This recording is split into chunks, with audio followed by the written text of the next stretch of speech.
Sur les feux, un tagine d'agneau, une soupe de courges et de la morue à la niçoise. Celle qui les a préparées est en parcours d'insertion à la table de Cana, comme les 2 tiers des personnes qui y travaillent.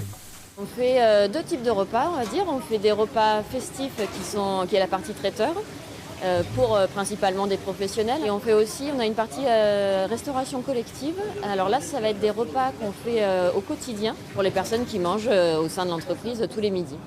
Farida est affectée aujourd'hui au repas du midi. Sa fonction, commis de cuisine, mais ses collègues en formation peuvent être aussi plongeurs, pâtissiers, chauffeurs ou commerciaux. Peu importe le travail, l'essentiel est de se reconstruire. C'est l'amour de la cuisine et puis la collectivité, c'est ça qui m'attire. Travailler une bonne équipe dans les groupes de restauration collective, c'est comme une famille et puis je me sens bien. Je me suis épanouie chez eux, j'ai acquis une expérience vraiment que je n'avais pas. Dans un an, elle quittera les lieux pour un emploi, elle l'espère, dans une cantine scolaire. En attendant, dans l'espace à côté, des jeunes adultes handicapés de l'IME, les marronniers, mettent dans des cartons des repas destinés au SAMU social.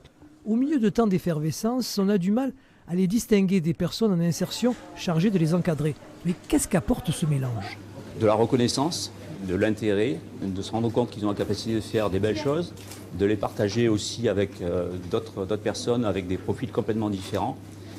Et je pense que c'est un enrichissement partagé. À la livraison, des cocktails événementiels pour une entreprise de Vitrolles spécialement prévue pour les fêtes. Si vous êtes une collectivité ou un grand groupe, c'est le moment de passer commande tout en participant au généreux fonctionnement de la table de Cana.